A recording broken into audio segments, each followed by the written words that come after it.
investigación. Miembro del claustro de doctores de la Facultad de Derecho de la UNAM, integrante de los comités de Derecho, integrante de los comités de doctorado en el INACIPE, consultor y capacitador internacional por la National Center for State Courts en Estados Unidos, miembro de la Barra Mexicana Colegio de Abogados, asesor del fiscal general del Estado en Aguascalientes, litigante, asesor y consultor en el sistema penal acusatorio, derechos humanos, profesor y conferencista en Argentina, Honduras, México, en diversas entidades federativas. Él laboró en la Procuraduría General de Justicia del Estado, en la Procuraduría General de la República, en el Instituto de Asesoría y Defensoría Pública, así como el Poder Judicial del Estado. Cuenta con más de 50 artículos publicados en revistas nacionales e internacionales, más de 30 libros publicados como autor y coautor, los más recientes: Juicio Oral Penal, Práctica y Técnicas de Litigación, Derecho Penal, Análisis Crítico, Víctimas y sus Derechos en el Proceso Penal Acusatorio, y su más reciente obra, editada en 2020, Alternativa Criminológica Garantista, editada por la Universidad Autónoma de San Luis Potosí. Doctor, le agradecemos mucho su presencia y lo dejamos para su conferencia. Bienvenido.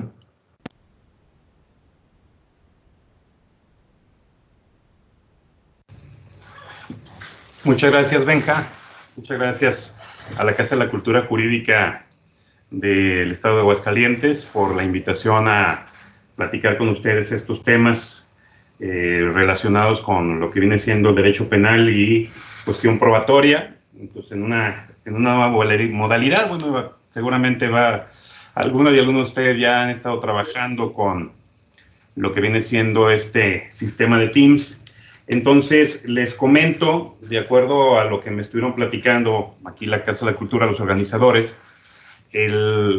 para la cuestión de preguntas, comentarios que tengan, utilicen por favor el chat, porque ya, digo, yo no estoy controlando la cuestión de micros ni nada de eso, pero por favor, si hay alguna pregunta, algún comentario, háganlo ahí, hay tiempo. Voy a tratar de hacer la presentación muy ágil y muy clara para todas y todos ustedes, pero seguramente van a salir algunas cuestiones que deban de profundizarse o aclararse. Les platico más o menos cómo va a estar la presentación de hoy. Voy a compartir una presentación que en su momento también el personal de la Casa de la Cultura Jurídica se las puede hacer llegar. Y si se la solicita, me parece que no hay problema, y también entiendo que se está grabando la sesión y va a estar a disposición ahí de todas y todos ustedes. Vamos a platicar un poco primero lo que viene siendo este concepto o esta idea de tutela o protección de derechos y cuál va a ser la relación o cuál es la relación que tiene con las pruebas en materia penal. Luego de eso, ya nos enfocaremos concretamente a ver las cuestiones o circunstancias de las pruebas prohibidas. Pareciera que no, pareciera que en el modelo procesal penal acusatorio hay permisión, hay libertad probatoria, pero realmente no, ni en el inquisitivo ni en el acusatorio hay una libertad probatoria en sí, porque la libertad probatoria implica, se van a admitir pruebas siempre y cuando cumplan ciertos requisitos, entonces ya desde ahí no hay una libertad probatoria, hay una restricción probatoria y es justo lo que vamos a platicar. Vamos a ver genéricamente de entrada cuáles vendrían siendo las prohibiciones de prueba y luego aterrizaremos concretamente algunos ejemplos, algunas pruebas en particular relacionado con estos temas de cuándo no se podían admitir, no se podrían valorar incluso en el proceso por el ejercicio concreto de la tutela o la protección de los derechos de la persona con esta cuestión de la producción de la información.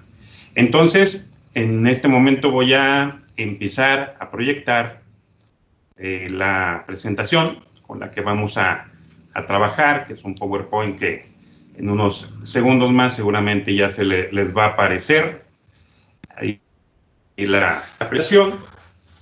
De cualquier manera, como les decía, cualquier comentario que tengan, háganlo por favor en el chat y con mucho gusto lo resolvemos al final de la sesión que vamos a tener. Bueno, después de esto vamos a tener esta sesión de preguntas y respuestas con las que vamos a estar trabajando. Entonces vamos a comenzar como tal.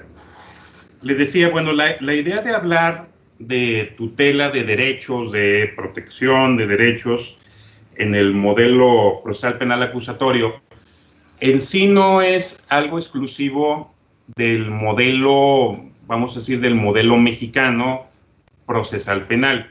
O sea, no es exclusivo de la materia, en estricto sentido, de lo que viene siendo la cuestión del delito y el proceso penal acusatorio. Nos vamos a enfocar nosotros a ese, ¿no? Como tal. Pero la tutela de derechos en sí, o la protección de derechos, en un momento de relación con las pruebas prohibidas, o qué relación tendría con las pruebas prohibidas. La tutela de derechos, en estricto sentido, bueno, ¿a qué nos referimos con esa parte? Les voy a comentar así en forma muy sintética esta cuestión, ¿no?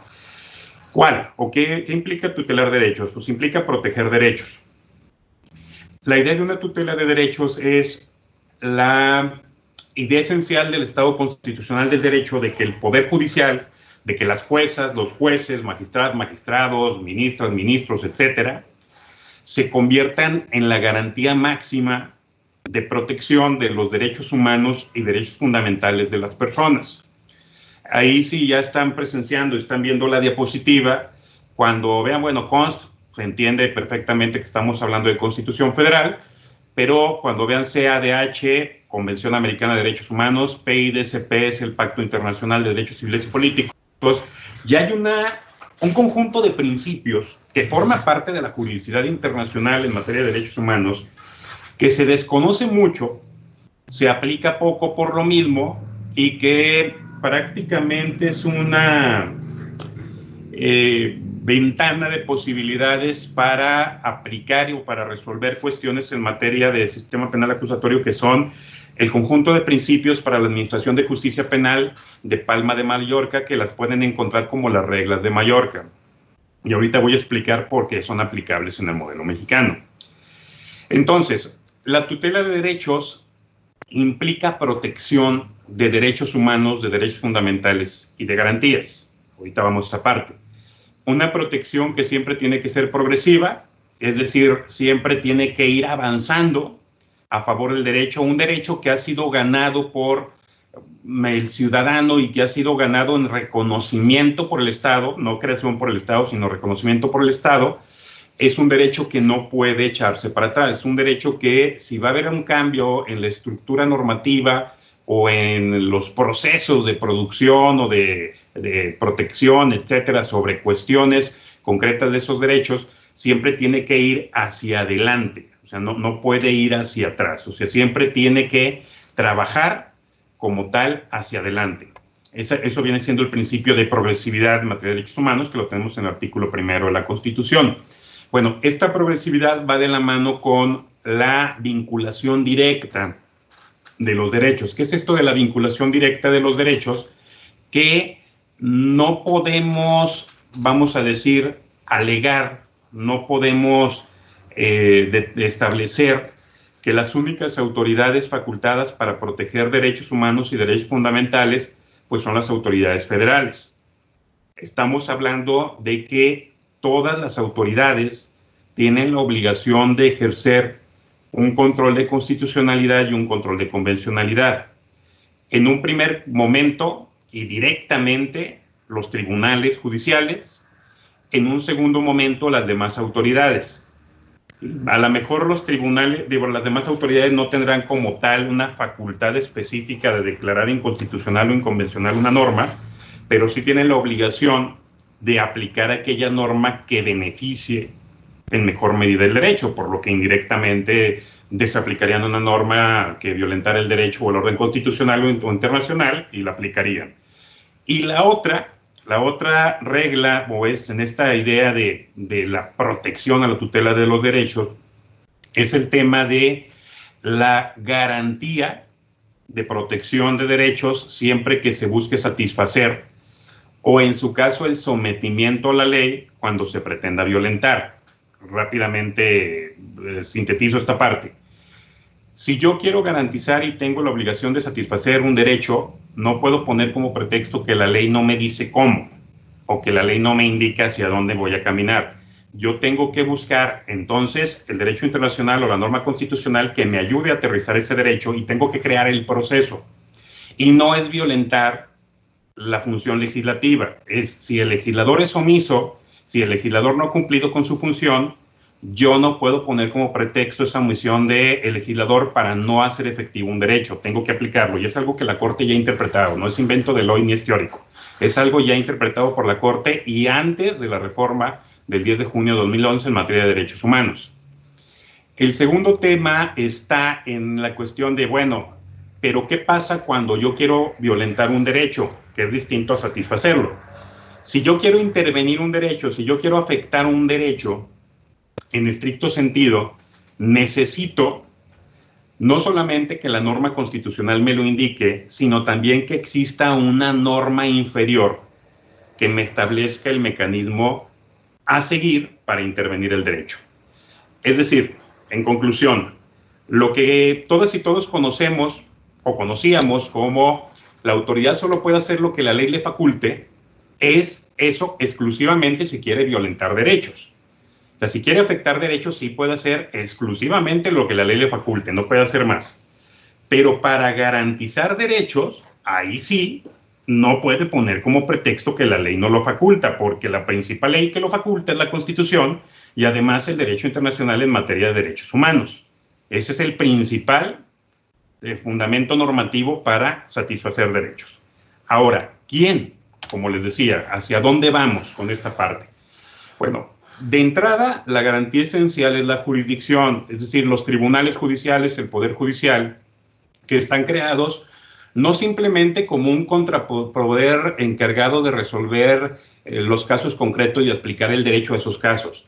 Está creado como un contrapoder para impedir arbitrariedades de particulares y del Estado en contra de otras personas. O sea, ahí es donde viene la idea del acceso a la justicia. El acceso a la justicia es acceder a una garantía por sí misma. El Poder Judicial es una garantía por sí misma. No me estoy equivocando con los términos. Las garantías no se eliminaron con la reforma del 2011. Al contrario, se expandieron. Y se expandieron porque ya no solamente vamos a ver un derecho o nuestro derecho a partir de la Constitución, sino que hablamos ya que él se murió y la pirámide también. Hablamos ya de un bloque de constitucionalidad y ese bloque significa que hay una mayor cantidad de derechos humanos y derechos fundamentales que no están exclusivamente en el derecho doméstico, sino que hay derecho internacional que finalmente forma parte del derecho doméstico. Y entonces siempre tenemos que generar una interpretación conforme a la satisfacción de derechos en la mayor medida posible. Esto, insisto, los principales son los tribunales judiciales, los poderes judiciales en cualquier materia, no solamente la penal. De hecho, si ahondamos, no va a ser la finalidad de esta conferencia, pero si ahondamos un poco más en este concepto, ahí les recomiendo un par de artículos míos que acaban de publicar, que están en internet, sobre tutela de derechos y proceso penal, donde pueden meterse un poco más este tema. Si ahondamos en esto, nos vamos a dar cuenta que las y los jueces de control son todas las y los jueces penales. O sea, no nos quedemos con un concepto de que el juez de control es el que trabaja en la investigación y en la intermedia, no. El juez o tribunal de control es aquel que controla el orden constitucional y el orden internacional en materia de derechos humanos. Entonces, lo controla un juez en etapa de investigación, lo controla una jueza en etapa intermedia, lo controla un tribunal o jueza o juez en etapa de juicio y obviamente lo controla una jueza o juez de ejecución.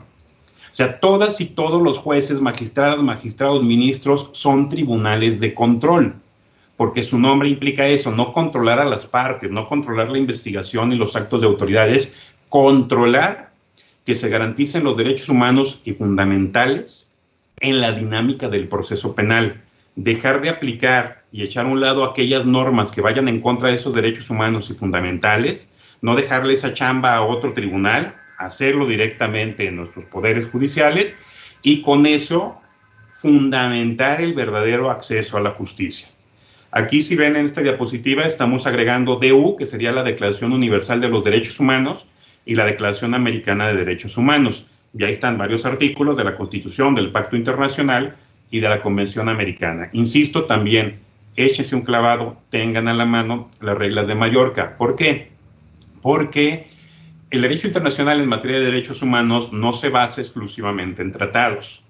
gracias a este principio pro homini o pro persona que está en el artículo 1 de la Constitución, que lo pueden ligar con el artículo 15 y el 133, también a partir de la reforma del 2011, se van a dar cuenta que los principios son los que prevalecen sobre las reglas en este sistema.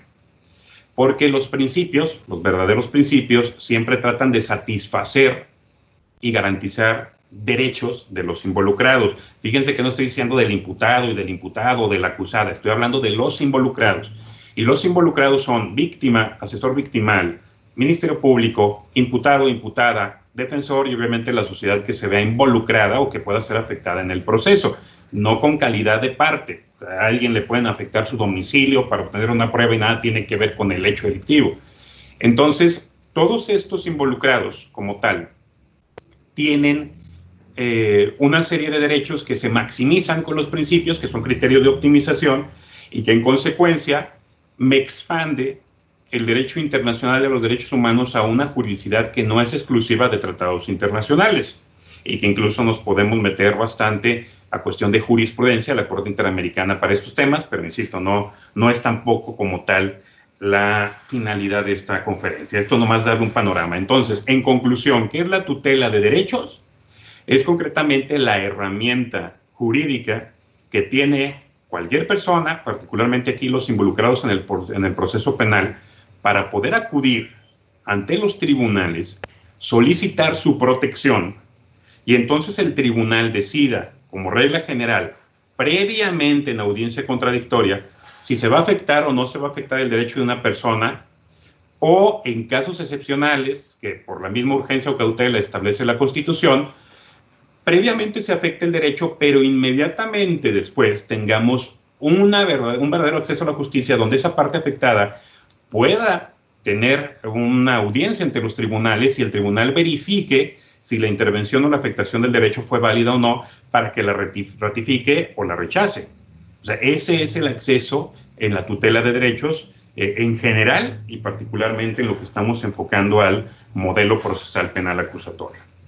Ahora, vamos entonces a pasar, ahora sí, a la cuestión probatoria. Respecto a la cuestión probatoria, sí me interesa dejar unos puntos ahí claros para efecto de los aterrizajes concretos que vamos a platicar, sobre todo porque vamos a hablar, o la idea es hablar de pruebas prohibidas en el modelo procesal penal acusatorio y sobre todo con esta idea de la tutela. Bueno, de entrada, un tema esencial es el siguiente.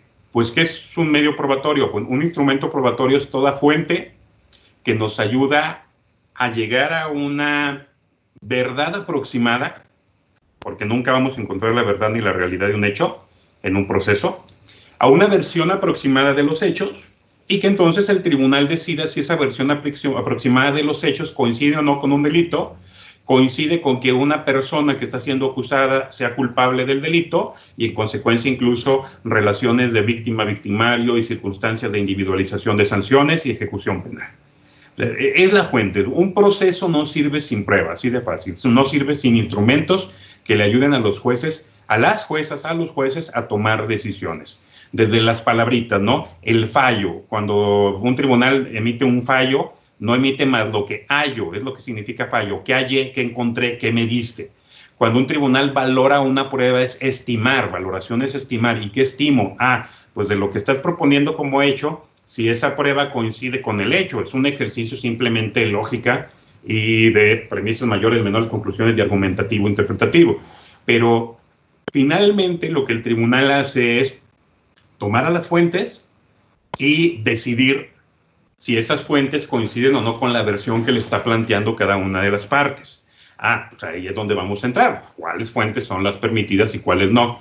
Esto que les digo que quiero aclarar es importante sobre todo para ver la cuestión posterior de las pruebas permitidas y pruebas prohibidas. Primero, distinguir entre antecedentes, datos de prueba, medio de prueba y prueba, con base al Código Nacional de Procedimientos Penales, a las interpretaciones que están generando a nivel constitucional, a nivel doméstico en varios estados, y pues también con lo que ya tenemos de otros países en materia de modelo acusatorio y tanto de las Cortes Internacionales sobre Derechos Humanos. Los antecedentes son los registros de la carpeta, así de sencillo, ¿no? Mis antecedentes de investigación son los papeles que tengo en la carpeta de investigación. Que ningún papel de eso es medio de prueba ni instrumento probatorio. Prohibido expresamente que se ofrezcan registros de la carpeta de investigación como instrumentos probatorios. ¿Por qué? Porque lo que vale es lo que se produzca con fuente en la audiencia. Esas son las ideas en el modelo oral. Van a decir ustedes, sí, bueno, qué padre, pero eso es en el juicio, güey. Antes que, antes, vamos. Dato de prueba.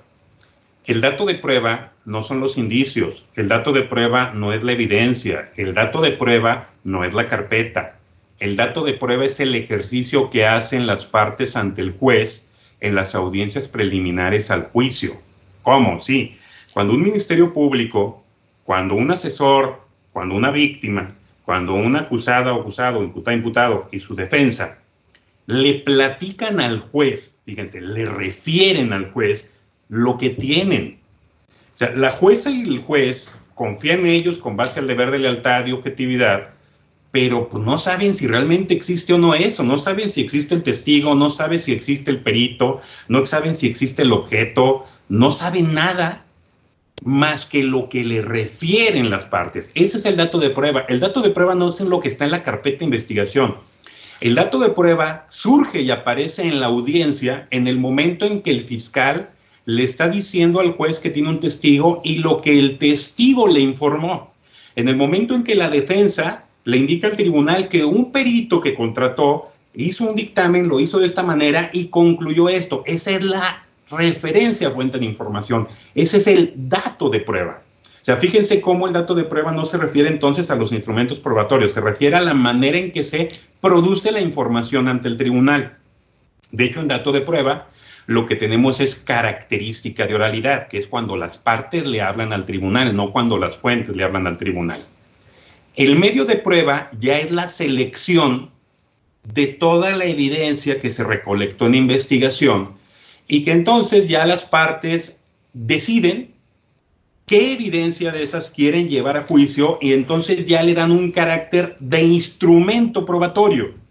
Es decir, los ofrecen para solicitar la admisión y que entonces ya se vuelvan instrumentos del tribunal para que en su momento, cuando sean valorados, tenga el tribunal elementos para decidir. Es decir, el medio de prueba aparece en dos momentos. Uno, cuando lo ofrezco en la acusación, cuando lo ofrezco en la coadyuvancia de acusación o cuando lo ofrezco en mi respuesta como defensa, en los términos que la norma procesal nos dice, no cuando me dé mi gana. Aquí hay términos muy precisos, porque eso también es causa de prueba prohibida y exclusión probatoria. Entonces, ese es el primer momento y el segundo es cuando el tribunal justo determina si la prueba pasa por los filtros de las prohibiciones y si no tiene ninguna de las prohibiciones, lo admite. Ahí es cuando se incorpora.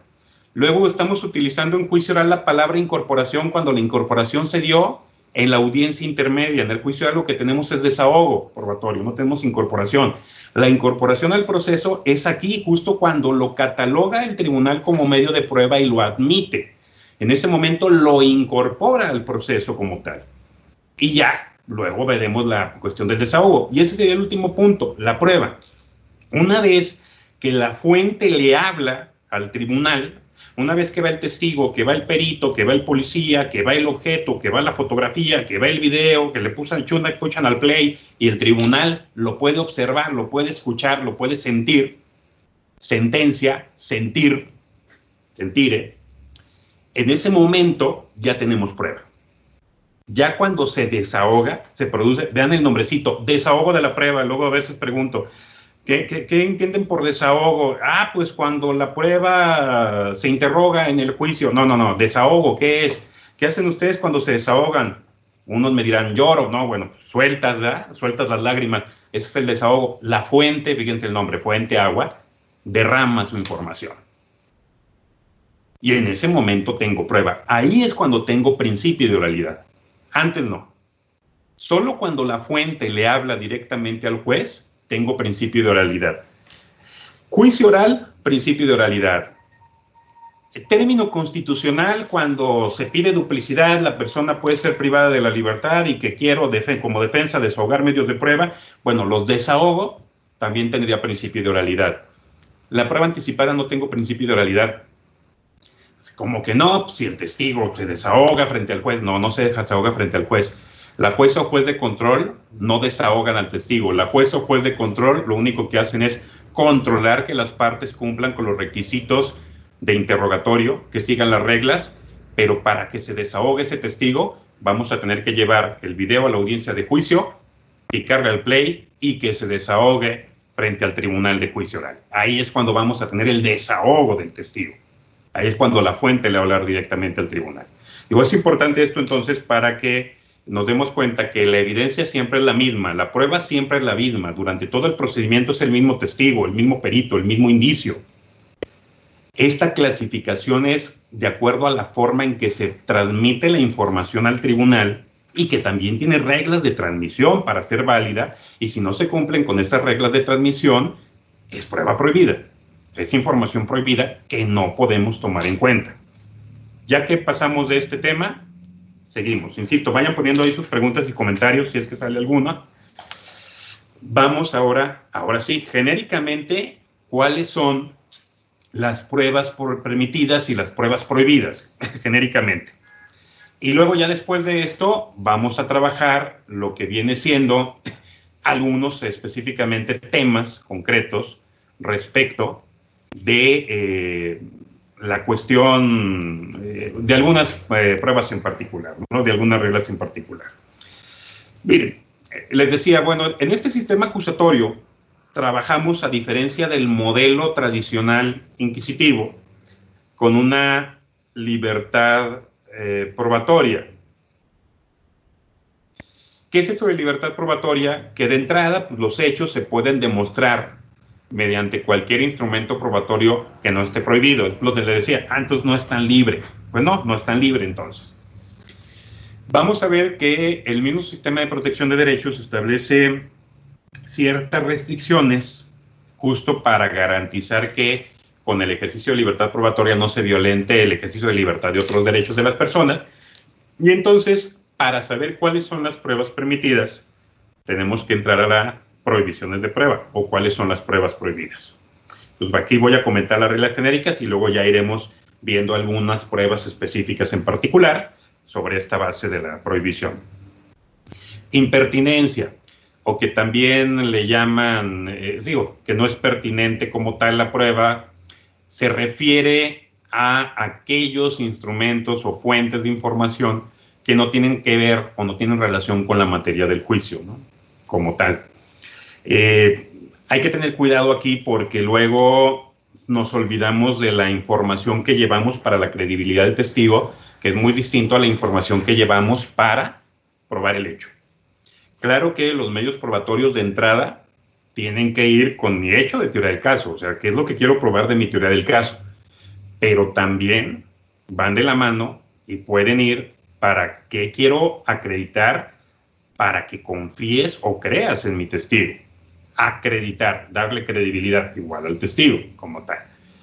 Entonces, si yo ofrezco medios de prueba que a lo mejor no tienen que ver con el hecho, pero tienen que ver si mi testigo no tiene antecedentes penales, si mi testigo no ha declarado falsamente en otros lados, etcétera, etcétera, claro que son válidos.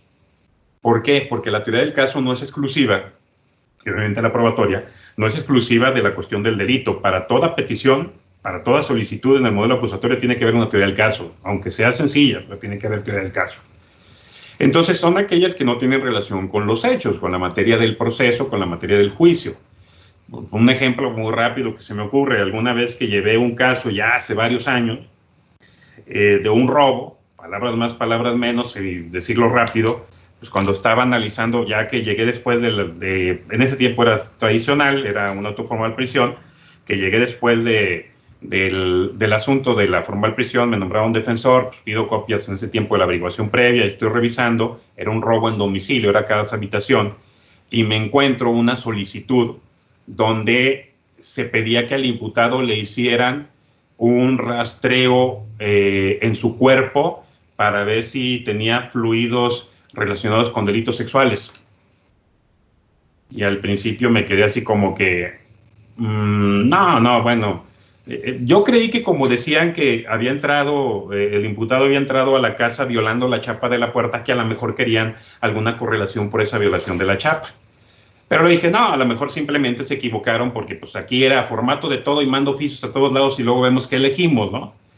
Pero bueno, es una clara evidencia de una prueba impertinente. ¿Qué tiene que ver esa prueba? ¿Qué tiene que ver ese acto con un hecho de robo, de que se robó unas cosas en una casa? Nada tiene que ver con la Navidad, diría uno, ¿no? La inutilidad. Una prueba inútil o no útil es aquella que posiblemente pueda tener pertinencia, es decir, puede tener relación con los hechos, pero su naturaleza no es adecuada para acreditar lo que se está proponiendo. Y ahí tiene mucho que ver qué busco, cómo la ofrezco y el objeto y la finalidad que preciso con esa prueba. Por ejemplo, yo sé que hay personas aquí que no son exclusivamente de Aguascalientes, sé que se inscribieron personas de otros estados.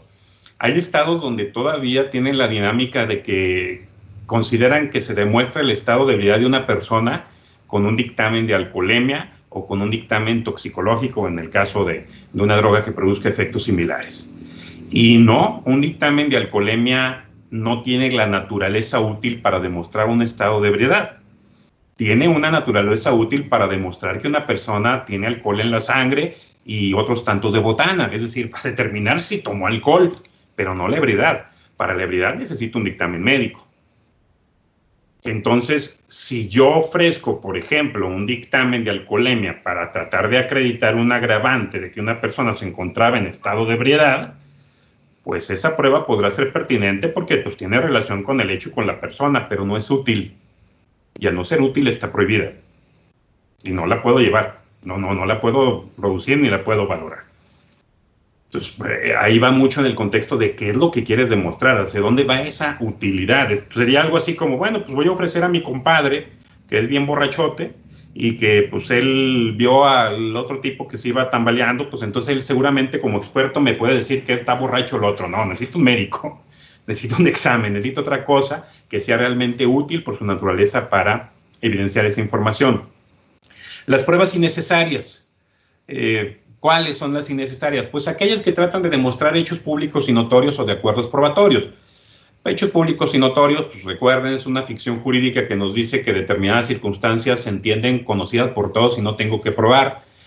Por decir, un ejemplo, si fuera relevante demostrar quién es actualmente el presidente para algún caso en particular, no tendríamos que andar pidiendo información al INE o el nombramiento en el periódico oficial o cosas por el estilo. No, pues es un hecho notorio que el presidente es AMLO y no es necesario probarlo. Es evidentemente nuestro presidente.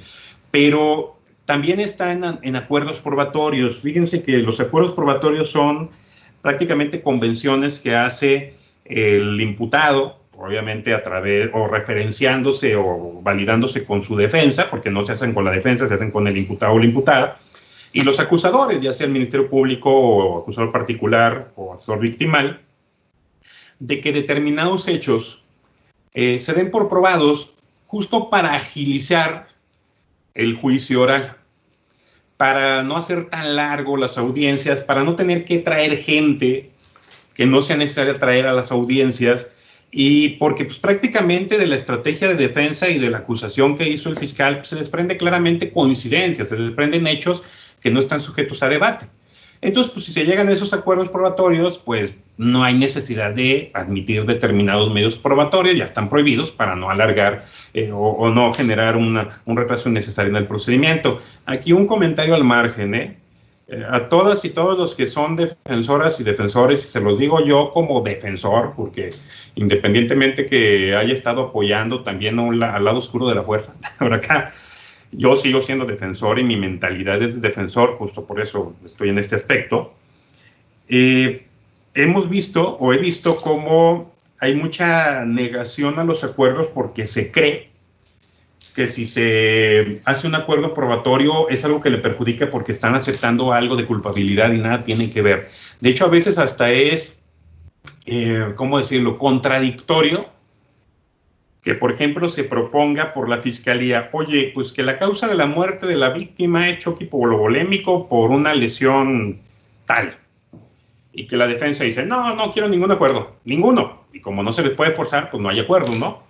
Pero luego ya cuando la defensa está emitiendo su defensa o sus excepciones o su alegato de apertura, dice, no, pues sí, la víctima falleció y falleció porque le dieron una cuchillada en el abdomen, pero mi cliente no estaba ese día. Bueno, entonces, ¿por qué no aceptaste ese acuerdo probatorio? O sea, si tú mismo me estás diciendo que tu bronca es si tu cliente fue o no, no la forma en que se murió, en eso estás de acuerdo. Entonces, voy a tener que traer a testigos de identidad, porque no quisiste hacer acuerdo probatorio de la identidad de la víctima, y que regularmente son los papás que no vieron, o familiares que no vieron, y nomás los hago revictimizar. Y segundo, ahí estoy con el pobre perito médico 8 horas ahí esperando para que lo manden llamar cuando pudimos haber acordado esa parte. Y también puedo acordar si tú propones algo, defensa. Entonces, eso era un comentario al margen, pero ver esa cuestión. Hay muchos detalles que los acuerdos probatorios no se dan exclusivamente en una etapa concreta de la intermedia. El acuerdo probatorio se puede dar en cualquier etapa de la audiencia intermedia. De hecho, el juez lo puede ver al momento de ofrecer los medios de pruebas, y los medios de pruebas se refieren, y claramente se desprende una teoría del caso de la defensa y la fiscalía, que en ciertos puntos coincide, ahí incluso se les puede recordar a las partes, decir, espérame, a ver, aquí hay elementos que coinciden, pueden llegar a un acuerdo en la identidad, ¿para qué traes el acta? ¿Para qué traes esto? ¿No? E incluso, desde los alegatos de apertura, en el momento que habla el fiscal y luego contesta la defensa, en ese momento el tribunal se va a dar cuenta de los acuerdos sin necesidad de que las partes se los digan. Y los acuerdos no solamente que estén fijados en el auto de apertura, si no se llegó a ningún acuerdo en el auto de apertura y no se fijó en el auto de apertura, pero los alegatos de apertura, resulta que los dos coinciden en determinados hechos, en ese momento hay acuerdos probatorios y el tribunal entiende que sobre eso es estéril el debate, porque no hay debate. Bueno, esa es la idea de este tipo de prohibiciones, es decir, si vas a coincidir en determinados hechos, ya no hay que meternos a traer medios probatorios y no te los permito, ¿no? Como tal, hasta cierto punto. Ahora, los dilatorios o sobreabundantes, que pues prácticamente la idea aquí es que lo que abunda sí daña. Estamos hablando concretamente cuando se ofrecen varios instrumentos probatorios para probar lo mismo, que prácticamente tienen la misma naturaleza. Por ejemplo, ofrezco 10 policías para acreditar la detención de la persona, y los 10 prácticamente son en contexto muy similar los hechos, porque obviamente nunca van a declarar exactamente igual, pero me van a acreditar sí los mismos hechos de la acusación o de la detención. Bueno, ¿para qué quieres traer 10 policías? Selecciona a los de más calidad, a los de mejor producción de la información, y vamos a reducirlos a ellos, ¿no? 2 o 3, ya el tribunal decidirá cuántos, bueno, para evitar que el juicio se retrase. O sea, si de por sí en la actualidad estamos teniendo audiencias de horas, ¿sí?, por un mal litigio de las partes, por un mal control de las audiencias, o sea, no es posible que haya audiencias de vinculación que estén durando más horas que las propias audiencias de juicio del mismo caso. O sea, eso es algo que es inaudito, ¿no? Como tal. Bueno, si de por sí tenemos una amplitud, porque todavía estamos apenas ajustándonos a ser sintéticos, a ser concisos, a generar un verdadero debate y a no estarle dando vueltas a lo mismo 10 veces, pues bueno, por lo menos tratar de resumir esa parte y no darle mayor oportunidad de que se alargue más y más y más y más la audiencia, ¿no? Y traer, insisto, a personas que nomás van a perder el tiempo, porque finalmente con 2 o 3 elementos probatorios puedo llegar a ese punto. Entonces ahí también los tribunales pueden meter mano, ahí sí controlar, e impedir esa parte. Y por último, que es algo de lo que vamos a analizar, que unas pruebas en particular, son aquellas que son ilícitas por haber sido obtenidas. Todo lo que está ahí es de investigación, origen, ubicación, descubierto, asegurado, obtenido, fijado, bla, bla, bla, cadenas de custodia, todo ese trabajo. Obtenidas, incorporadas o admitidas, o incluso producidas o desahogadas con violación a derechos humanos y fundamentales. ¿Por qué? Pues en el origen estamos viendo si en estos pasos se violentaron o no los derechos de las personas, porque hay momentos en que sí se permite válidamente intervenirlos, siguiendo ciertas reglas, ciertas disposiciones. Entonces valoro esa parte para saber si lo voy a poder permitir llegar a juicio. O incluso fueron incorporadas indebidamente. ¿Por qué? Porque también la ilegal incorporación, es decir, cuando se incumplen los requisitos legales de la etapa intermedia para el ofrecimiento para la presentación, el descubrimiento probatorio, etcétera, etcétera, también eso es algo que se tiene que valorar para exclusión. Hay una práctica muy común de, pues, se violentó el descubrimiento, no hay bronca, que te descubran ahorita y suspendemos la audiencia. Pues no sé en qué artículo digan eso, porque eso es intervenir un derecho de la persona. El descubrimiento probatorio va de la mano con la prohibición de la sorpresa injusta, que significa que en materia penal no debe haber sorpresas, nunca. Está prohibido, se deriva directamente de la publicidad, del principio de publicidad, de contradicción y de igualdad. Entonces, luego traemos ciertas prácticas que desnaturalizan el modelo y se nos olvida que hay reglas también para admisibilidad, ¿no? Luego lo queremos desligar mucho de, el modelo penal, no hay que echarnos un clavado tan distinto, hay que irnos a la materia civil y mercantil y ver los principios dispositivos y cómo se trabaja ya en esa cuestión y retomarlos para acá, porque es la misma naturaleza de los modelos acusatorios adversariales sobre ese tema. O sea, ya debemos dejar de ser papá y mamá del fiscal, del asesor victimal, de la víctima, del imputado y de la defensa. Ellos tienen que irse con sus propias reglas y si las trabajan mal, esa es la regla del modelo acusatorio adversarial. Son adversarios y el tribunal es un árbitro independiente y no puede echarle la mano a ninguno ni a otro, salvo los casos de situación de persona en vulnerabilidad, que eso sí las Cortes ya lo ha precisado. Y la producción también va de la mano con las reglas para el desahogo, ¿no?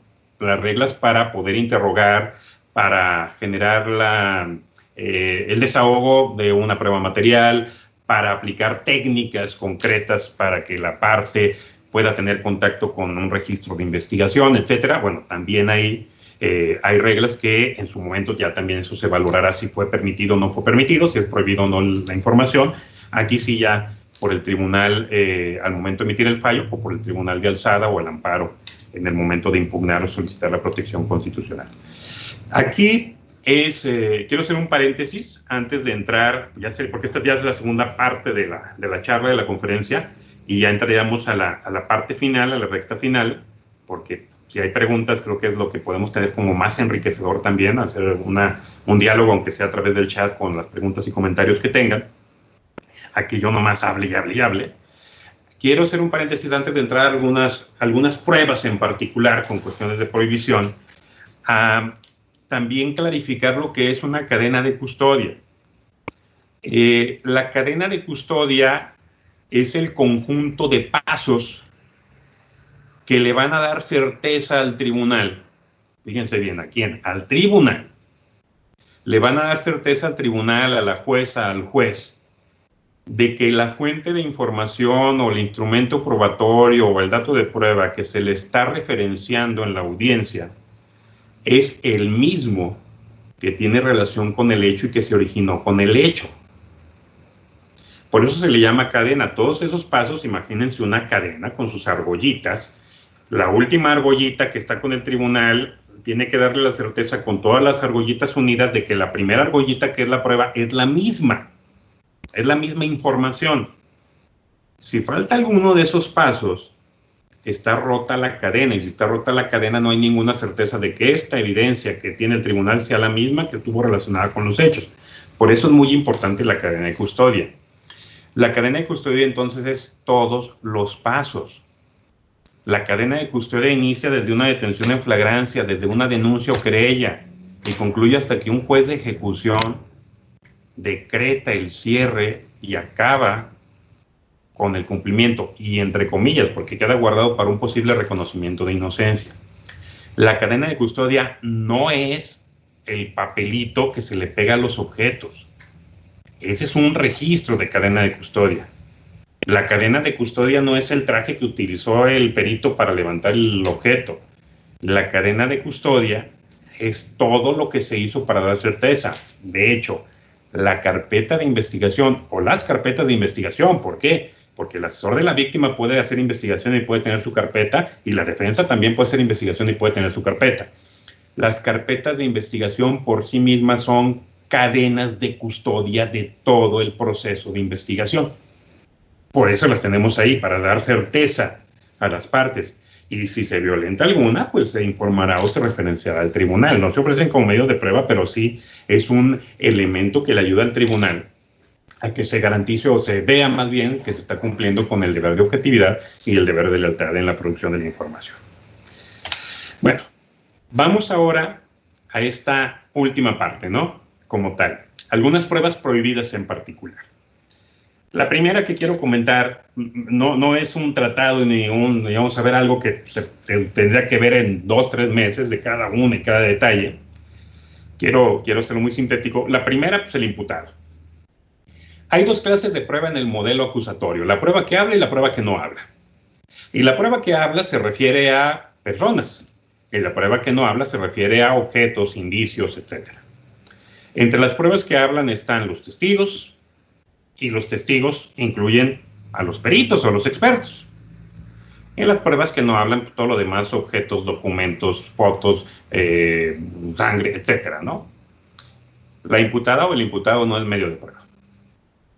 Si ustedes buscan en la Constitución, en el Derecho Internacional y en el Código Nacional, en ninguna parte van a encontrar la prueba de confesión.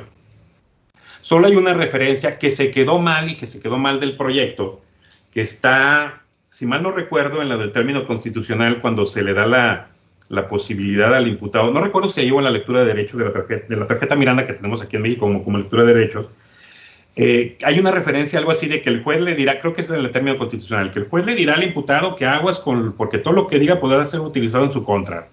Eso estaba en el proyecto, porque se quería muy homogeneizar cuando todavía estaba previsto en el proyecto que el imputado, si quería declarar, se convirtiera en testigo, como pasa en el modelo anglosajón. Se les olvidó borrar eso. Pero en ninguna parte de la valoración y de los instrumentos probatorios encuentran ustedes la confesión, y no la van a encontrar. Porque el imputado tiene derecho a declarar, no obligación a declarar. Entonces, si es un derecho no le puede recaer o generar un perjuicio. No estoy diciendo que obviamente si el imputado o imputado dice algo que pues tiene o se puede relacionar con el hecho, no se tome en cuenta. Claro que se puede tomar en cuenta. Lo que estoy diciendo es que, por ejemplo, no se puede ofrecer, porque luego ahí estamos viendo escritos de fiscales o de defensas ofreciendo como medio de prueba la declaración del imputado. No es un medio de prueba. El imputado decide si quiere declarar o no el día de la audiencia. No lo pueden mandar llamar. El único que puede mandar llamar a un imputado es el propio imputado. Así, a declarar. Es el único que quiere y es el único que puede. Entonces, hay que tener cuidado con eso. Declarará si quiere, cómo declarará, como él quiere en un momento dado. Y pues para que su información sea tomada en cuenta, significa que previamente tiene que estar prácticamente probado el hecho delictivo y la culpabilidad por el acusador. Y pues luego ya comparar si su versión coincide con algo de eso, porque si no hay prueba previa, no puedo obviamente tomar la declaración del imputado como medio de prueba en su perjuicio. Esa es una. Ahora, otros. La revisión de personas o revisión de objetos. Aquí hay, ¿cuáles son las prohibiciones? Porque es lo que estamos viendo, prohibiciones como tal. Bueno, la revisión de personas o revisión de objetos que se realiza a través de corazonadas, es decir, de sospecha, a través de simplemente lo vi y como salió corriendo para el otro lado, ya es autor de un hecho y por eso me le aviento encima. No está permitido ni validado por el sistema acusatorio, pero tampoco por la propia corte. Y esto estaba desde el sistema tradicional, pero realmente nunca se hizo valer. O sea, la unión de los artículos 16, 19 y 20 constitucionales generan un principio que es la prohibición de investigación por mera sospecha. ¿Qué significa? Siempre vamos a trabajar, si no es con flagrancia o cuasiflagrancia, con denuncia o querella. Si no tengo nada de eso, no es permitida la investigación ni la recolección de información. Y esto lo reiteró la Suprema Corte de Justicia hace varios años cuando resolvió la acción de inconstitucionalidad en contra del Código Nacional de Procedimientos Penales, que interpuso la Comisión Nacional de Derechos Humanos respecto de que si los policías podían hacer revisiones de personas o de objetos sin consentimiento. Dijo la Corte, sí se puede hacer sin consentimiento, no hay bronca, pero se debe entender que es siempre y cuando existan indicios objetivos y razonables de que se cometió un hecho delictivo, se está cometiendo o se va a cometer. O sea, prácticamente nos dijeron, no puede hacerse si no hay una investigación abierta, y estamos en busca de información, o no puede hacerse si no se está viendo la comisión de un hecho delictivo o estamos en persecución material interrumpida de que se acaba de cometer o se va a cometer una tentativa. Entonces, eso no es idea del hoy. Eso está en una acción de inconstitucionalidad resuelta por la Corte. Digo, si no se quieren meter a la onda teórica, ahí está. La otra, la revisión corporal, la realización de exámenes, la toma de muestra o de imágenes sin consentimiento informado. Se recuerden que el principal mecanismo o el requisito esencial para poder afectar la intimidad y privacidad de una persona, que es su cuerpo, que es el lugar más íntimo y privado, su cuerpo y su mente. He preguntado esto y unos me dicen que el teléfono y la casa, entonces digo, entonces te pueden hacer lo que quieran en el cuerpo porque lo más íntimo y privado es otra cosa. Lo más íntimo y privado es mi mente, mi cuerpo. Si yo quiero meterme a esa mente, a ese cuerpo, para convertirlo en instrumento probatorio, es decir, que las personas dejen de convertirse en personas y se conviertan en medios de prueba, en objetos de prueba, más bien dicho, no medios de prueba, objetos de prueba, necesito el consentimiento informado. Y un consentimiento informado es aquel, viene del área clínica, o sea, se retoma para este modelo procesal, que me dice, bueno, qué tipo de examen, qué tipo de muestra, qué tipo de imagen, qué tipo de revisión quiero tomar, para qué lo quiero tomar, o sea, qué voy a hacer, o sea, para qué quiero esa parte, o sea, decirte, ¿sabes qué? Pues quiero sacarte sangre, quiero tomarte una muestra sanguínea, ¿para qué? Para determinar tu ADN. ¿Cómo lo vas a hacer? ¿Cómo? Pues lo voy a hacer con estas técnicas, con estos instrumentos, con estos mecanismos en tal lugar, que no te va a violentar gravemente ni tu salud, ni tu dignidad, ni nada. ¿Quién lo va a realizar? La perito químico o el perito químico fulanito de tal, certificado en esto, bla, bla, bla, y no va a haber bronca. Va a estar presente tu defensa, va a estar presente tu persona de confianza, va a estar presente tu asesor victimal, etc. ¿Qué voy a hacer con esa información? Bueno, ya que determine tu perfil genético, voy a utilizarla para compararlo con otro perfil genético que tengo en esta investigación y pues saber si coincide con el tuyo o no. O sea, prácticamente si es para ti imputado, pues si quiero compararlo para ver si te puedo acusar y meter a la cárcel. Víctima, pues para ver si tu dicho es verdad y tiene relación con el hecho. O sea, eso es lo que tengo que generar un consentimiento informado. Un consentimiento informado no es llegar y decirle, oiga, ¿me da chance de meterle cuchillo? Sí, lléguele, pásele. No. O sea, tengo que, o debe de cumplir con todo esto para tener una validez. Ya si con esta cuestión de solicitud la persona no da su consentimiento informado, podría acudir ante la autoridad judicial, donde tendré que establecer la idoneidad, la necesidad y la proporcionalidad de la medida, y obviamente justificar que previamente se solicitó ese consentimiento informado cumpliendo con todos estos requisitos, para que entonces el tribunal, la jueza o juez o tribunal decidan si autorizan o no la toma de muestra, el examen o la imagen. Claro, ahí va unidos a determinadas cuestiones, por ejemplo, con víctimas de hechos delictivos que están relacionadas con las normas de protección a la mujer, a las niñas, en contra de una vida libre de violencia de género. Si no quieren someterse a esas técnicas, ninguna jueza o juez los puede obligar para no revictimizarlos. Una garantía constitucional ahí expresa y no podría llegar a esa parte, ¿no? Al imputado, por ejemplo, si quiero hacerle un dictamen psicológico, obviamente eso implica un examen donde me voy a meter a su mente, pues eso solo si quiere y con su defensor, porque de lo contrario sería obligarlo a declarar en contra de él, a dar información que le puede perjudicar, pues tampoco se podría autorizar en ese aspecto, a mi parecer, por la cuestión de la garantía de no autoincriminación. La intervención de comunicaciones y la intervención domiciliaria. ¿Cuándo está prohibida, por ejemplo, la intervención de comunicaciones? Bueno, si por ejemplo no son realizadas, obviamente en materia penal, no hay otra intervención válida más que en materia penal. Si son realizadas, si no son realizadas por un particular o por una autoridad, primero. Y sobre todo, si un particular la realiza, es un particular que él participe, ¿no? Que participe en la intervención. No que haya pedido el apoyo de otros para que los otros intervengan y yo te la llevo, no. El particular tiene que intervenir la comunicación en la que él participa, porque esa es la idea, es una comunicación, es única, no es la comunicación del otro, es una. Entonces yo no necesito autorización del otro porque es mi propia comunicación la que le presento al tribunal. Fluye la información de dos. La comunicación es emisor-receptor, no es nomás alguien habla y el otro no da autorización en eso. Por eso necesita participar en ella. o cuando se dé por autorización judicial federal. O sea, si la autorización judicial no es federal para la intervención de comunicaciones, pues sabemos que no es válida por una orden, un mandato expresamente constitucional. Pero también, ¿quién la pide? En materia local, hasta ahorita no hay una modificación constitucional.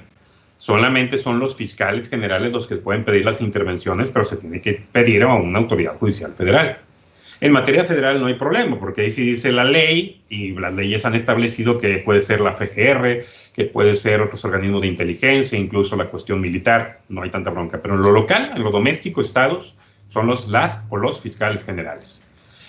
E independientemente de todo esto, ninguna de esas comunicaciones, por mucho que cumplan los requisitos, las intervenciones, deben de violentar el deber de confidencialidad. Si se violenta el deber de confidencialidad, no se puede autorizar la intervención ni se puede validar la intervención. O sea, concretamente aquella información que se haya dado en confianza en una relación donde una persona se compromete a guardar esa información para un fin profesional, contractual, etcétera, no se puede intervenir nomás porque sí. Por ejemplo, nunca se puede intervenir la información que se da entre imputado y defensa, porque es para preparar su caso y para llevar su asunto. Nunca se puede intervenir esa parte.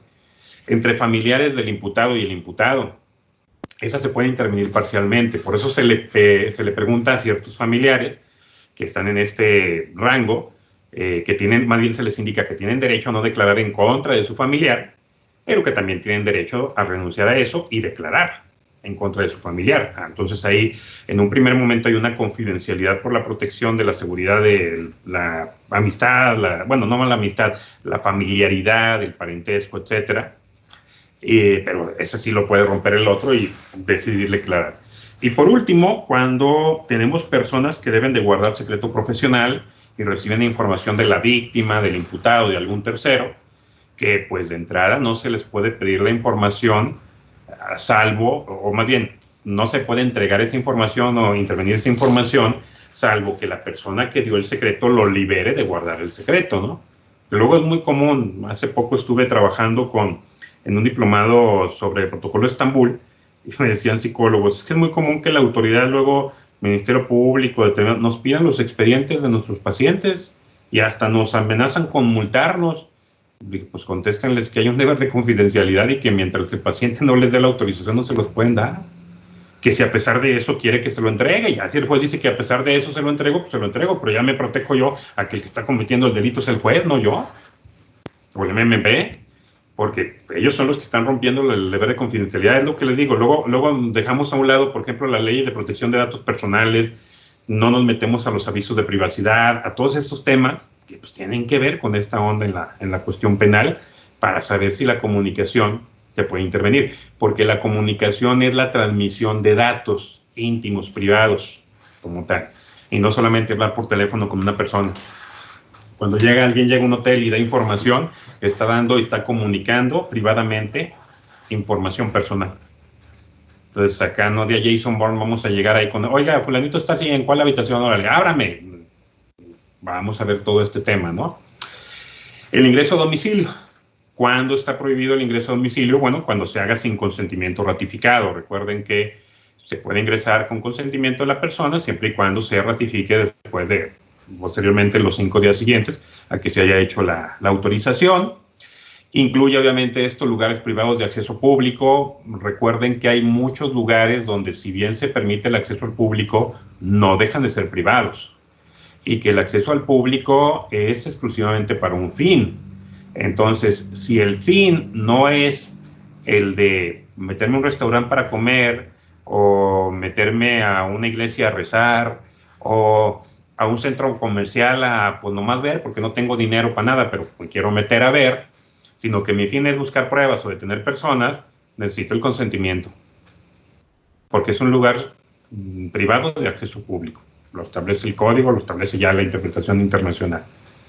Y necesito del legítimo ocupante, ahí sería pues obviamente el gerente, el administrador, el que tenga poder de ingreso, etcétera.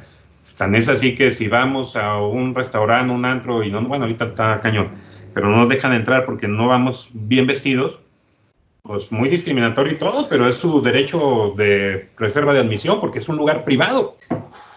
no es un lugar de acceso público. Entonces, no, pues está abierta la puerta, es el restaurante, me puedo meter a investigar. Aguas, porque es una regla que está ahí muy claramente en el código. O que también se ingrese sin flagrancia o cuasiflagrancia. Recuerden que si se está cometiendo un delito, se acaba de cometer y estamos en persecución material interrumpida, un hecho delictivo, más bien un hecho, no un delito, un hecho posiblemente delictivo, que ponga en riesgo la integridad o la vida de las personas, ahí sí me puedo meter, no voy a andar pidiendo permiso a la persona ni andar pidiendo permiso al juez. Ahí sí puedo ingresar para salvaguardar a las personas afectadas, para proteger a las personas afectadas. Si no tengo ninguno de estos dos, bueno, si se ingresa sin cateo y no tengo ninguna de estas circunstancias, pues sabemos que también sería alguna cuestión de prohibición. Pero no nos vamos a meter al cateo en sí, pero pues hay reglas del cateo que también tienen que cumplirse para que no se vuelva un cateo prohibido. ¿Cómo? Como los testigos del acto, no del acta, ¿no? Testigos del acto, el acta firmada, que pues, hayamos ingresado al domicilio que específicamente le aclaré al juez y por el cual me permitió ingresar. Ah, bueno, pues es que no le dije del patio de un lado, bueno, de un número de un lado, pero pues tiene una puertita, ¿me puedo meter? No, porque esté comunicado te puedes meter, es otro domicilio, etcétera, etcétera. Tú pediste no pediste al otro. El ejemplo que les puse hace rato, pues que me quiero meter a la habitación del tipo este. Pues sí, nomás que él la contrató y en ese momento, de acuerdo al Código Civil, se volvió su domicilio. Entonces, pues el de la entrada no te pudo ir a abrir. Necesitabas que él te autorizara. No me iba a autorizar. Pues te quedas allá afuera y le hablas al juez y le pides el cateo por teléfono. O sea, ¿para eso te cuesta trabajo? Creo que no. Pero ahorita las herramientas tecnológicas están a la mano, ¿no? Para llegar a esas cuestiones. Bueno, seguimos.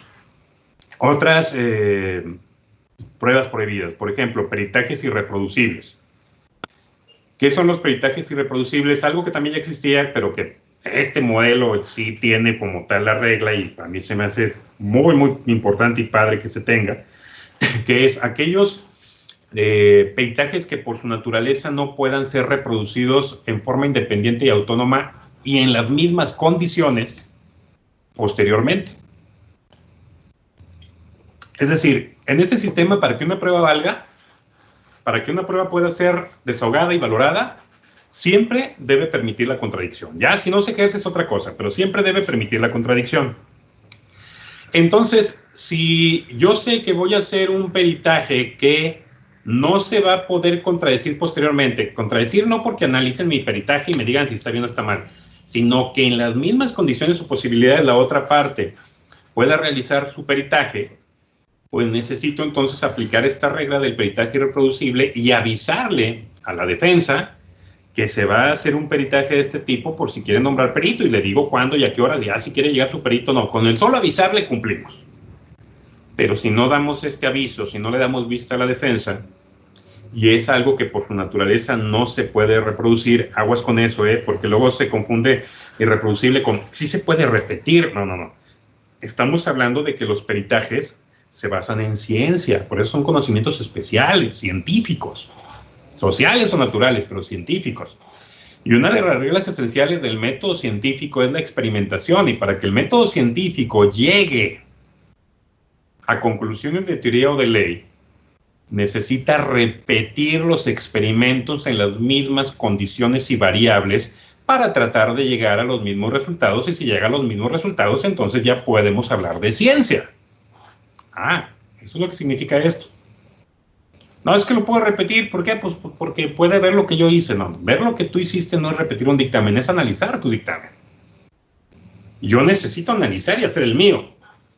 Pues es que fíjate que nomás le saqué poquita sangre y se acabó. No, pues qué padre. Pues tu dictamen no vale, porque no me diste oportunidad de hacer el mío químicamente y determinar si efectivamente puedo concluir en las mismas condiciones, con las mismas variables y las mismas técnicas, u otras mejores, lo que tú concluiste. Entonces, el peritaje irreproducible no es simplemente muestra, es naturaleza.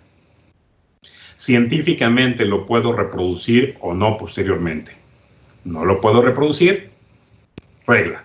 Si lo puedo reproducir, guardo y simplemente lo dejo a disposición de las demás partes para que ellos puedan ejecutar en su momento la actividad contradictoria. El reconocimiento de personas. El reconocimiento de personas, pues sabemos que es una técnica con la cual se pretende identificar a otra que no se conoce, porque si se conoce, no necesito ningún reconocimiento de personas. No sé cómo se llama, pero es el Chato y toda mi vida lo he visto en la colonia. Pues, ¿cuál reconocimiento de personas? Si ya sabes quién es el Chato, véngase usted directamente y lo señala, ¿no? Pero si es alguien que nunca he visto, bueno, tengo que hacer el reconocimiento de personas. Lo vi en el delito y no lo he vuelto a ver. Ah, bueno, por ejemplo, un reconocimiento de personas prohibido es aquel que se realiza por el mismo Ministerio Público que lleva la investigación. Tiene que ser otro para darle mayor objetividad, para no condicionar a las partes. O que no se cumplan los requisitos. ¿Cuáles requisitos? Bueno, pues personas con características similares, vestimentas similares, el tratar de hacer o cumplir con la presentación de la persona si están mis posibilidades antes de llegar a un reconocimiento por fotografía, etcétera. O sea, pero ahí también es donde nos tenemos que meter a valorar qué tanto eso pudiera ser permitido o no más adelante. La lectura de registros en lugar de prueba de referencia. Bueno, ese es otro tema. La prueba de referencia es una excepción al testigo directo y al testigo indirecto y lo permite el modelo acusatorio, claro, ya el tribunal valorará, lo permite nuestro Código Nacional, aunque el problema es que nuestro Código Nacional lo permite como lectura de registros, ¿no? Pero entiendo que la mayoría de las juezas y jueces en México no están permitiendo la lectura de registros. A mí se me hace adecuado esa parte, porque aquí lo que tenemos que llevar es algún testigo al cual se le haya dado la información directamente por la fuente, que puede ser el investigador, que puede ser un compadre, que puede ser el médico que lo atendió, etcétera, y meterlo como testigo de referencia para garantizar la contradicción, porque una lectura de un documento no te garantiza contradicción. ¿A quién le preguntas el documento? Pues para generar la contradicción entre ambas partes, quien la lleve, porque lo puede llevar el fiscal, el asesor victimal o la defensa. Entonces, también esa parte. El anticipo de prueba en casos no previstos. Se quiso hacer en el proyecto un apartado muy amplio de anticipo de prueba, pero al final solamente quedó por personas que vivan en el extranjero o también personas que esté en peligro su vida o esté en peligro su integridad, que le provoque alguna trastorno, trauma, etcétera, que les impida declarar en el día del juicio, ¿no? Como tal. Bueno, ahí es donde tenemos que valorar y analizar muy bien si se dan esas condiciones del anticipo de prueba y si se mantienen, obviamente, el día del juicio. Por ejemplo, el ofrecimiento aquí, pues también el ofrecimiento del medio de prueba no es ofrecer prueba anticipada, no, se ofrece simplemente el testimonio de fulanito de tal, se dice para qué y se le indica al tribunal que en su momento se ha desahogado con base a técnica de prueba anticipada, porque es una técnica, es lo que les digo, el desahogo se da hasta que le pucho al play y lo escucha el tribunal en la audiencia de juicio. Es una técnica de prueba anticipada si se mantienen las condiciones. Por ejemplo, si es una persona que falleció, pues obviamente se van a mantener las condiciones. Pero si es una persona que no falleció, es una persona que salió de la enfermedad, etcétera, etcétera, pues cambian las condiciones y veremos si la enfermedad no le afectó la memoria y el daño y puede venir a declarar. O es una persona que ha sufrido un trauma tan grande y tan grave con el hecho delictivo que si lo expongo al juicio se traumatizará, no podrá declarar y se le va a afectar. Entonces también esa parte lo puedo proteger. Pero si no hay problema y puede ir a hablar de juicio, pues lo veré. Entonces también ahí es algo que se tiene que valorar en su momento para llegar a esta parte. Bueno, ya estamos en las últimas. Ya vamos a prácticamente pasar a si tienen algunas preguntas o comentarios. Lo que quiero pues también reiterar al final es tener cuidado con otras pruebas prohibidas que ni pruebas son, pero hay prohibición. Concretamente los registros de investigación.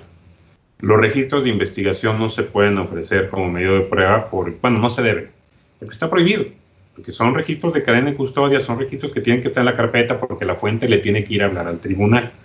Entonces he visto muchas veces que se quieren ofrecer, por ejemplo, entrevistas como documentos, o los informes periciales como dictámenes, cuando el dictamen es el perito, ¿no? El perito que hablan. O los informes de investigación, no, ofrezco a los policías y van a hablar los policías. O también cuando, por ejemplo, tenemos indicios o evidencias en discos o en USBs como videos o fotografías, que luego se ofrecen como pruebas los DVDs o las USBs. Ah, pues qué padre, ¿no? Y el día del juicio, bueno, quiero reproducirla, no, porque tú ofreciste el DVD, no ofreciste el contenido. Cuando ofrecemos el disco, el DVD, la USB, lo que estamos haciendo es ofrecer el embalaje. Porque la prueba es el video, la prueba es la fotografía, la prueba es la información fluida, no sé si se le puede llamar de esta manera, la información tecnológica, digital que tengo adentro del DVD, del USB. Entonces, como si estuviera ofreciendo la caja de cartón que adentro tiene el arma y no estoy ofreciendo el arma. Entonces, estaría ofreciendo pues un embalaje, un registro de investigación, ¿no? En esa parte. Entonces, también esto es muy importante, que los registros de la carpeta de investigación no son instrumentos probatorios. Los instrumentos probatorios son otra cosa, son otros objetos, son otros documentos públicos, etcétera, etcétera, pero no los registros como tal, donde se van dando las actuaciones o el trabajo de la información que se va llenando como cadena de custodia. La entrevista, por ejemplo, de un testigo, el registro de entrevista es una cadena de custodia, es el registro de cadena de custodia de la entrevista al testigo, pero la fuente es el testigo y la prueba es el testigo. El informe pericial es el registro de la cadena de custodia de todo lo que hizo que el perito, pero el dictamen es el perito y el perito va a ir a hablar el día del juicio, como tal. Porque luego quieren ofrecer eso y que se admita para que se incorpore a través del perito. No, eso es un registro. Es como si voy a ofrecer entonces otra vez toda la carpeta de investigación para producirla a través de los testigos. Pues, ¿para qué quiero testigos? Volvemos al sistema anterior de averiguaciones y de evaluar documentos y no personas. En conclusión, ¿qué pasa con la tutela de derechos respecto a la cuestión de instrumentos probatorios? Bueno, siempre ha sido como la piedrita o el punto de desequilibrio en el proceso penal, la prueba y los derechos de los involucrados. ¿Qué ha provocado? Bueno, ha provocado que en el modelo anterior, como lo que más importaba era la verdad histórica del hecho, no me importaban los derechos de los involucrados, y el fin me justificaba cualquier medio para llegar a ese fin, que era la verdad del hecho.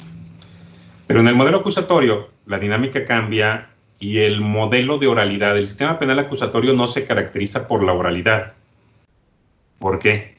Pues en todas las audiencias son orales en el modelo que quieran, pero se llaman audiencias, audición, escuchar.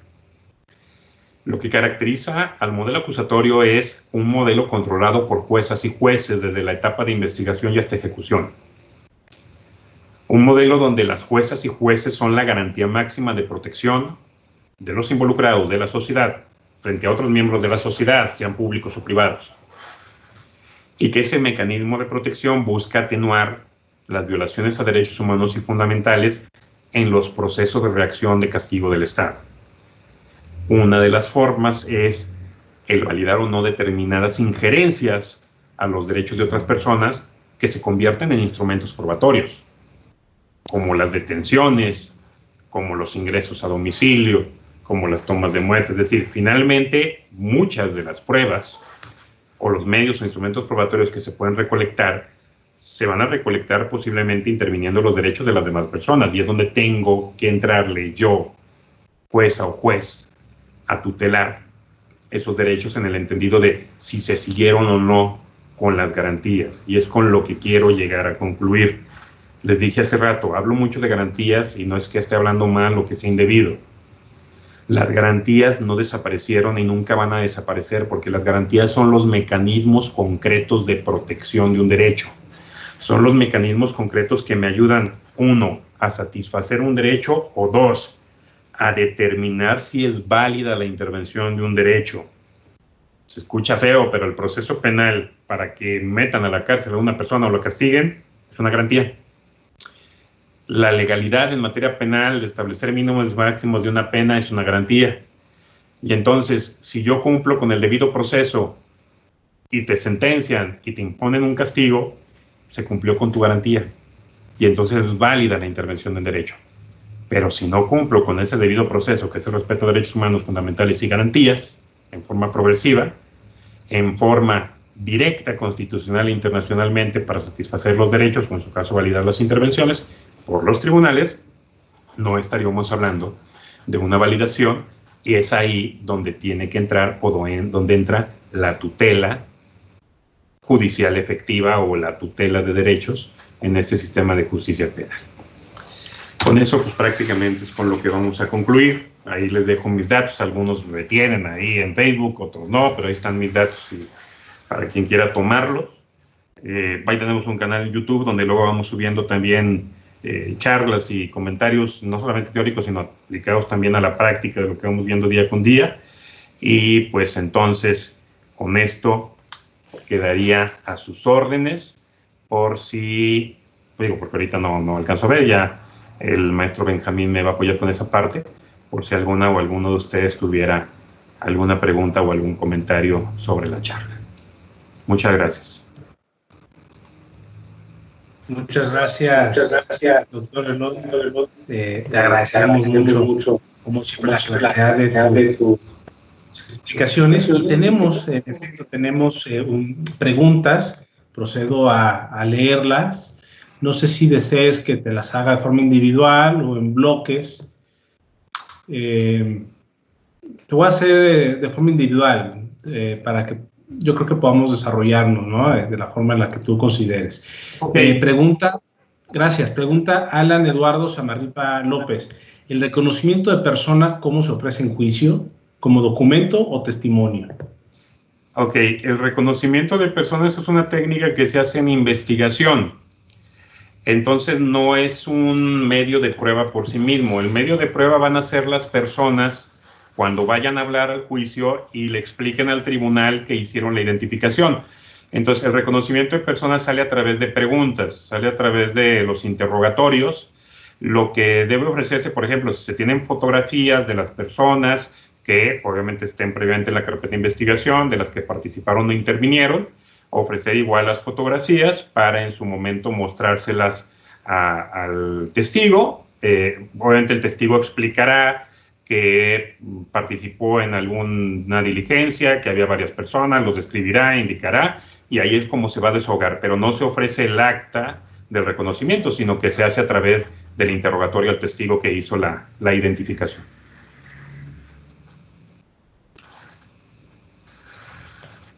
Bien, pregunta Jesús Alejandro López Ramírez. ¿Puede haber alguna excepción respecto a las pruebas prohibidas? Me refiero a que si se puede sanear alguna prueba y si es así, ¿en qué casos? Buena pregunta. Eso no lo manejé, pero qué bueno que hicieron la pregunta. Ese tema va relacionado con lo que es la doctrina del árbol venenoso, que es una sentencia o un par de sentencias, pero principalmente la sentencia de Ohio contra Mapp de Estados Unidos y la otra pues del caso Miranda, que de ahí viene la doctrina de la tarjeta Miranda y otros temas de los 70s, donde el sistema estadounidense, la Corte Suprema, determinó que una actuación de autoridad que sea ilícita hace nula esa actuación, pero también hace nula la obtención de las pruebas que se deriven de ella. Es decir, si una prueba es obtenida ilícitamente, la prueba es ilícita, pero también aquellas que se deriven de ella, ¿no? Por eso se le llama doctrina del árbol venenoso, porque la analogía es, si el árbol tiene las raíces podridas, el fruto también está podrido. Ahora, ¿por qué voy a eso? Porque ese es un criterio que inició en Estados Unidos como no es jurisprudencia, precedente, ya es justicia de precedente, que es obligatorio, y que ya la vamos a tener en breve aquí. De hecho ya está en sistema acusatorio, pero no la queremos aplicar todavía, porque tristemente queremos a fuerzas que esté la reforma constitucional en vez de nosotros pensar y aplicar los principios, pero bueno, es otro tema. ¿A qué voy? Que ese precedente en el modelo estadounidense generó como se creía que posiblemente con eso las autoridades iban a empezar a aplicar las normas adecuadamente. O sea, para que no se crean que el modelo estadounidense de justicia es de los mejores y que trabajan muy bien. También tienen muchísimas broncas en cuestión de corrupción y en cuestión de investigación en el sistema policial. Por eso justo se crean esos criterios por las mismas Cortes Supremas, si no tendríamos esos criterios. En vez de cumplir con esos criterios, se siguió trabajando igual obteniendo pruebas ilícitas. ¿Qué pasó entonces? Que en lugar de hacer cumplir el precedente, en una nueva reflexión, en que luego se dice mucho eso, en una nueva reflexión,